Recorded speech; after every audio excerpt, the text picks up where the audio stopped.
Samantala, pinag-aaralan na po mabuti ng Armed Forces of the Philippines ang kaso ng isang kadete ng Philippine Military Academy o PMA na posibleng hindi raw makagraduate sa Marso dahil umano sa paglabag sa tinatawag na honor code. Sa kumalat na post sa social media, sinasabi ang pagkaka-late umano ni Cadet First Class Jeff Aldrin Cudia ang dahilan kung ba't hindi siya makakamarcha. Pero pahayag ng PMA, hindi lang ito ang dahilan ng kanyang pagkaka-dismiss. At kaugnay niya, makapremyo natin si Lieutenant Colonel Ramon Sagala, ang tagapagsalita po ng Armed Forces of the Philippines. Good morning po. At linawin natin itong, kasi nababasa lang yung pinost sa Facebook nung ate yata, no? Yung ate niya, siyempre. Batay lang yun sa sumbong din ng kanyang kapatid, hindi ba? Pero sa record ho ba, kasi nakakapanghinayang, no? Candidate yata siya sa pagkasalutatorian. Ilang linggo na lamang ang graduation. Bigla ang media hype at pagiging sa social yung na-late lang siya ng 2 minuto. Yung ba talagang pinagbatayan o meron pa siyang mga ibang naging kasalanan na naipon ito? Actually yan, Igan, no? Ang naging offense naman talaga of course yung pagiging late ay yung tardiness. Ano yun, bibigyan ka ng pero negative points din yun. Kaukulang demerits, okay. Kaukulang touring duty dahil late ka. Pero yun ay bibigyan ka ngayon ng report regarding your tardiness, no? Ikaw, within 24 hours, bibigyan kayo ng pagkakataon kung to explain. First is kung do you admit you're guilty or not sa pagiging late o kung ano mang offense. Kasi kung lahat ng ang regulations ay binasa mo na, kung anumang offense mo, may kaakibat na demerit, at yun ay malalagay sa report na ibibigay sa'yo. Due process yun, ibibigay sa'yo yung report. Ngayon, yung apat silang late. Okay. At doon sa proseso na yon, maglalagay ka ngayon kung una muna, aminin mong late ka ba talaga and you accept the punishment. Then, so I did so, and then you will now receive the punishment. Okay. Ngayon kung if you want to question the offense, pwede mo rin ilagay doon. Which is a normal procedure na so in the case of Cadet Cudia, sinagot niya na hindi siya nagkamali at naglagay siya ng rason in written explanation. You have 24 hours to do that, so dapat pag-isipan mo mabuti anong lalagay mong valid reason. No? Sa ganun paraan, nakuha ngayon ng kanyang tactical officer yung report, binasa, at verify yung mga nilagay niya doon. Na ang sinasabi niya ron, parang na-late din yung nauna niyang klase o hinold sila nung una niyang professor. No? Kaya siya na-late sa sumunod niyang klase. Tama po. At, pero meron siyang nilagay doon na siguro hindi ko malagay yung exact na kasi nagkakaroon ngayon ng review, nagkakaroon ng investigation.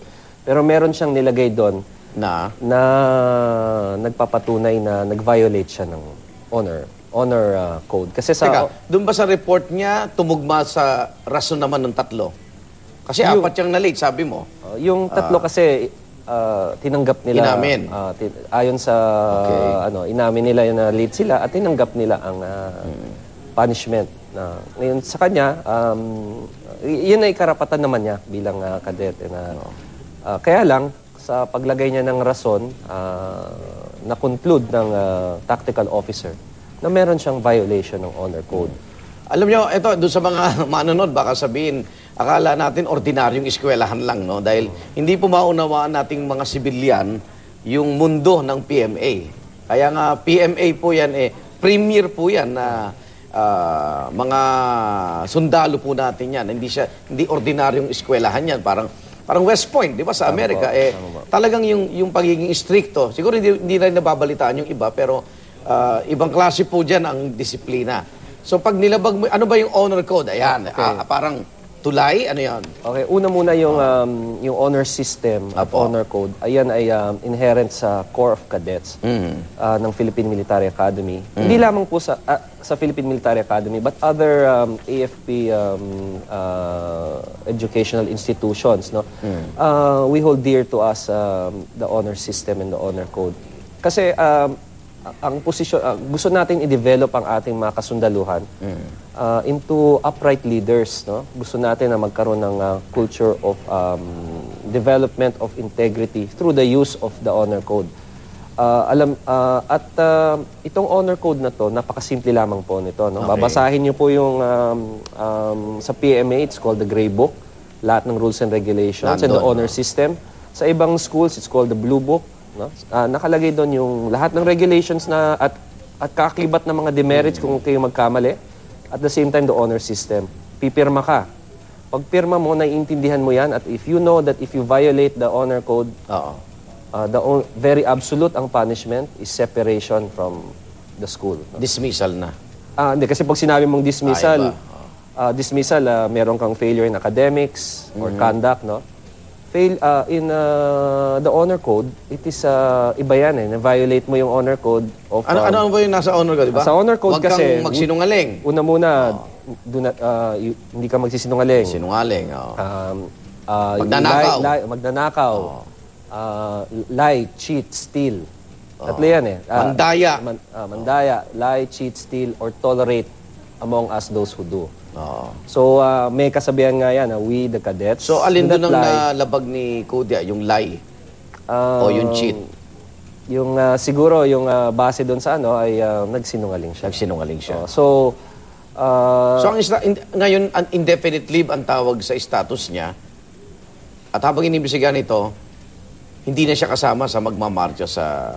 Yes, pero siyempre, narinig nga ng ating Chief of Staff na si General Manuel Bautista yung pangyayari at hindi naman insensitive si General Bautista sa clamor ng ating tao na kasi nga may sympathy si Cadet Kudia dahil being running number 2. Oo nga At nakakahinayang naman talaga no kasi napakarunong niya at the same time he comes from a very poor family at ang sympathy sa kanya ay napakataas. Kaya minabuti ni General Bautista na magkaroon ng review sa kanyang kaso at malaman yung katotohanan. At ito'y magkakaroon ng pagkakataon si Cadet Kudia kung meron siyang bagong ebidensya na mapapakita during this review para mapatunayan yung innocence niya. At the same time, yung mga nagpo-prosecute sa kanya o yung ay mapoprove yung case laban sa kanya. Okay, maraming salamat Lieutenant Colonel Ramon Sagala. Subaybayan natin itong kasong ito. Siya po ang tagapagsalita ng AFP. Sinusubukan po namin kunin ang panig ni Cadet First Class Jeff Aldrin Kudia pero siya po ay nasa kustodiya pa rin ng PMA at hindi pa rin pinapayagan na magbigay ng kanyang pahayag. Under investigation po ito. Sinubukan din po namin makipag-ugnayan sa mga kaanak pero sa ngayon, hindi pa po sila tumutugon sa amin. Maraming salamat po.